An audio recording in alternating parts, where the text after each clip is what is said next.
जय हिंद प्यारे साथियों, स्वागत है आप सभी का एक बार फिर से खोटा किंग ऑफिशियल पे। आइए हम लोग आज जो बात करने वाले हैं वो हम लोग चौथी कहानी पढ़ रहे हैं उत्पाद सिपाही के सिलेबस के अकॉर्डिंग। हम लोग जो वो आज चौथी कहानी पढ़ रहे हैं जिसका नाम है चासा, है ना। चासा कहानी ये चौथी कहानी है। इसके पहले हम लोग जो वो 3 कहानी ऑलरेडी पढ़ चुके हैं। कौन कौन सी कहानी हम लोगों ने पढ़ा है तो मांझो, धर्म करम, है ना, और सौंध माटिक टान, ये 3 कहानी हम लोग पढ़ चुके हैं। आज हम लोग चौथी कहानी पढ़ेंगे। उसके बाद आपका खोटा गद्यपद संग्रह का ये चारों कहानी खत्म हो जाएगा।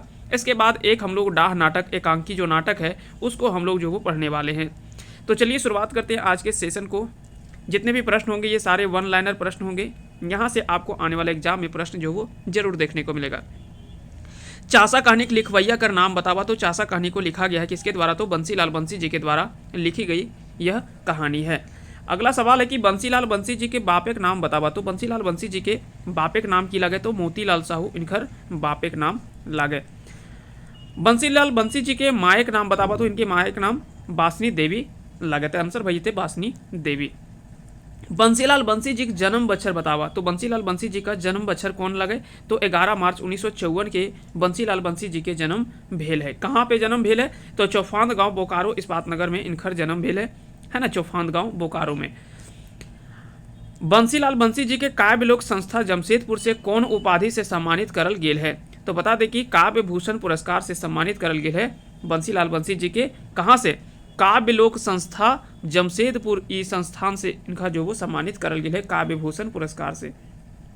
बंसीलाल बंसी जी के लिखल चर्चित प्रबंध काव्य कौनटा लगे तो डिंडा डवानी जो वो इनकर लिखल चर्चित प्रबंध काव्य लगे जे झारखंड के इंटर स्तरीय परीक्षा जो LDC है वहाँ पे इस सिलेबस में पढ़े भी है ना। डिंडाक डवानी वहाँ पे पढ़ना भी है। बंसीलाल बंसी जी के लिखल एगो प्रबंध काव्य लगे जैसे दामोदरे कोराय है ना, दामोदरे कोराय जैसन ही यह भी एगो प्रबंध काव्य लगे है ना। दामोदरे कोराय जैसन ये भी एगो प्रबंध काव्य लगे जो कि दामोदरे कोराय के लिखल है शिवनाथ परमाणिक जी लिखल हथिन। वह तरी एगो यह डिंडक डवानी भी जो प्रबंध काव्य लगे।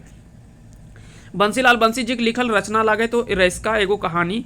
अब यहाँ पे रईस्का जे कहानी लिखल है वो बंसीलाल बंसी जी के लिखल लगे, जबकि रईस्का जे एगो शब्दचित्र लागे उस शब्दचित्र BN ओहदार जी लिखल हथिन, है ना। तो रईस्का शब्दचित्र जो है वो BN ओहदार जी लिखल हथिन, जबकि रईस्का कहानी जो लिखल हथिन वो बंसीलाल बंसी जी लिखल हथिन।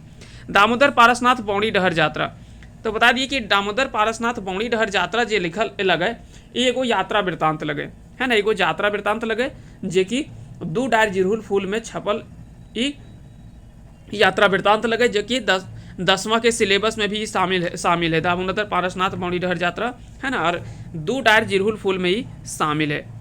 अगला है डिंडाक डवानी माटिक मैल धोवा तो ये सभी जे वो बंसीलाल बंसी जी के लिखल चर्चित रचना लागे। अगला सवाल है कि बंसीलाल बंसी जी कौन बच्चर BA पास करल हला तो BA ये 1978 में पास करल हला, 1969 में मैट्रिक पास करला और 1972 से बोकारो इस्पात कारखाना में ऑपरेटर के रूप में नौकरी करे लागला। अगला सवाल कि बंसीलाल बंसी जी कौन जगह नौकरी करो हत तो बोकारो इस्पात कारखाना में ऑपरेटर के रूप में काम करे लागला, है ना।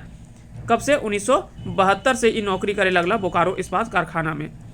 अगला सवाल है कि चासा और चास के भीनु भीनु अर्थ बतावा तो चासा के माने हो वो किसान और चास के माने हो वो खेती बाड़ी। तो चास करे ना बोलते कि अभी अब आ गलो चास करे के दिन आ गलो यानी खेती बाड़ी के दिन आ गलो, और तो चासा लगे यानी किसान लगे, है ना। तो चास मतलब खेती बाड़ी और चासा मतलब किसान हो वो दुइयों अर्थ भी याद रखना है। मंगरू जमींदारे घर की रहे है तो मंगरू जो वो जमींदारे घर पहले गोरखिया रहो लेकिन बाद में वो मुनीस भेजा है। अगला सवाल कि मंगरू बहू यानी पत्नी के की नाम रहो है तो मंगरू के पत्नी के नाम की रहो कर्मी नाम रहो है ना। मंगरू के बहुरियक नाम यानी पत्नी के नाम की रहो तो कर्मी रहो। मंगरू गरु किने पैसा कैसे खर्चा भय जाए तो सास के भोजे जो वो पैसा खर्च भय जाए, है ना। सास मरल बादे जो वो भोज में जो वो पैसा सब खर्च भय जाए। ठीक है, बोरटाण हाट से शुक्रवारे लागे 100 दिन चल जीबे और ई बात के और ककरा से कहले तो जब बैल खरीदने की बारी आता है ना, गरु जब खरीदने की बारी आता है तो वही कर्मी बोलती है अपने पति मंगरू से कि ठीक है कल शुक्रवार ठीक है बोरटाणे हाट तो शुक्रवार लागू है तो 100 दिन चल जीबे और वहाँ से जाकर के किन के ले तो यह बात के को है कर्मी को है मंगरू से। आँखा है तो पाँखा नाय और बुध है तो भरोसा नाय। ई बात केकरा से कहो है? तो आँखा है तो पंखा नाय और बुध है तो भरोसा नाय। ई बात मंगरू को है अपन पत्नी कर्मी से। ई बात के को है? कर्मी से को है मंगरू। अगला सवाल है कि गरु किने के लेल मंगरू और कर्मी की करू है? तो गरु किने के लेल कर्मी के जेवर गहना जेवर जे रहो है ओकरा बेच दे है। और बाद कहा कि पैसा जे पहले पैसा ले उसास के भोज में खत्म हो जाए, तो अगला बार की करू है कि अपन जे भी गहना जेवर रहो है वो कर्मी बेच दे है और गरु किने के लेल दे दे है पैसा, ताकि चाषा करे के रहो, खेती बाड़ी करे के रहो। मंगरू खरिहान में के आग लगाए दे है? तो जमींदार एक आदमी जो वो मंगरू के खेते खरिहाने जो वो आग लगाए दे, तो जमींदार एक आदमी लगाए दे। गाँव एक जमींदार एक कहल पर ओकर आदमी मंगरू खरिहाने धान की करू है? तो वो आग लगाए दे है ना, आग लगाए दे। तो यहाँ पे 2-3 ऑप्शन रहते हैं, चोरी कर ले है, बेच दे है, आग लगाए दे है, हड़प ले है। ये तरी 3-4 गो सवाल रहता है और 3 गो ऑप्शन 4 गो रहता और 4 गो ऑप्शन में एगो कोनो आंसर करे रहते।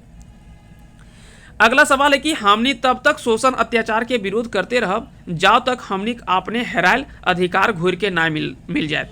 ये बात के आर ककर से कहो है? तो यह बात जो वो गांव के जितना भी किसान चाषा होथिन वो सब होथिन ककरा से? जमींदार से। कि अब तू बहुत हमनी पर ऊपर अत्याचार कर ली, अब तब तक हमनी शोषण और अत्याचार के विरोध करते रहबो जब तक हमनी के अपन हेरायल अधिकार यानी अपना खोया हुआ अधिकार हमको जब तक नहीं मिल जाता है तब तक हम लोग लड़ते रहेंगे। ई अधिकार के लड़ाई में हामिन जनी जाए तो पेछू नाय रहब, मर्दे के संग दय के शोषण अत्याचार के नाश करे खातिर गाँवे गाँवे जनी सबके जगवे क्रिया खा हो। ई केकर कथन लागे? तो यह बात जो वो कौन बोलता है? यह बात बोलती कौन है? तो कर्मी बोलती है ना। यह बात कौन बोलती है? कर्मी बोलती है। तो इसका सही आंसर हो जाएगा कर्मी, है ना। कर्मी जो वो अपने जो भी शोषण अत्याचार हो रहा था तो उसमें बोलता है कि गांव में केवल ऐसा नहीं कि पुरुष ही जो वो इस आंदोलन में भाग लेंगे, इस शोषण और अत्याचार के विरोध में केवल पुरुष ही नहीं लड़ेंगे, इसमें से महिलाएं भी भाग लेंगी और हम लोग जो वो हम अकेले पहले तो जा करके एक एक महिला को समझाएंगे और इसके प्रति जागरूक करेंगे, है ना। तो यह बात कर्मी कहती है। अगला सवाल है कि अच्छा भाई हमर तो धाने चाकी पोड़िए गेल, अब रात तो बाढ़ल जा रहल है, चला काल्हि खातिर तैयार होगा। तो ये केकर कथन लगे? तो यह बात जो वो मंगरू के कथन लगे, तो यह बात जो वो मंगरू को है। अगला सवाल कि चाषा कहनी अत्याचारी और शोषक रहो है? तो चाषा कहनी अत्याचारी और शोषक के रो है? गाँव एक जमींदार हो है ना। गाँव एक जमींदार जो शोषक और अत्याचारी के रूप में देखल गेल है। अगला सवाल है चाषा कहनी की संदेश देखल जाए पारे? तो चाषा कहानी में संदेश की मिलो है कि सभी मिलकर शोषण और अत्याचार के खिलाफ लड़े के चाहिए, तबे गरीबे कल्याण हवो है। जैसे झारखंड में भी कुछ अगर देखा जाए तो यहाँ पे हमारी राज्य में भी यही स्थिति बनी हुई है कि जब तक हम शोषण और अत्याचार का विरोध नहीं करेंगे तब तक हमारा कल्याण नहीं होने वाला है, क्योंकि हम इतने ताकतवर लोग नहीं हैं कि 1-2 आदमी जा करके मिल करके जो वो पूरे सब कुछ सफल कर पाएँ। इसके लिए क्या होता है ना कि आपको सभी को मिल करके एक साथ लाना पड़ता है और सभी को मिल करके एक साथ लड़ना पड़ता है, तभी वो सफल हो पाता है। तो इसका जो कहानी का जो संदेश मिलता है वो क्या मिलता है कि सभी को मिल करके एक साथ आना चाहिए और शोषण और अत्याचार के विरोध में लड़ना चाहिए, तभी गरीब का जो वो यहाँ पे कल्याण हो पाएगा। साथ ही साथ चाषा कहानी का जो जैर भाव है वो क्या है? अगर चाषा कहानी का अगर जैर भाव की बात करें तो सबसे पहले याद रखना कि आपन खेती बाड़ी आपने करे चाहिए। ये बात चाषा कहानी से मिलो है। जमींदार जैसन कूट चलिया सभी के बाँचे के चाहिए। जो जमींदार जैसा कूट चाल का या तो शोषण अत्याचारी लोगों से जो बचना चाहिए, और गाँव के लोग के एकजुट भय के शोषक के विरोध जो वो करे चाहिए। जो भी आपके गांव में विरोध करता है, शोषण करता है आपको, तो उसके विरोध में क्या है कि सभी को मिल करके एक साथ आना चाहिए और उस शोषण और अत्याचारी व्यक्ति का विरोध करना चाहिए खुल करके सभी को मिल करके, है ना। तो ये सारी बातें जो वो निकल करके आता है इस कहानी से। तो उम्मीद करते हैं कि आज का ये सेशन आप सभी को पसंद आया होगा। मिलते हैं अगले टॉपिक में, तब तक के लिए आप सभी को बहुत बहुत धन्यवाद हमारे साथ बने रहने के लिए।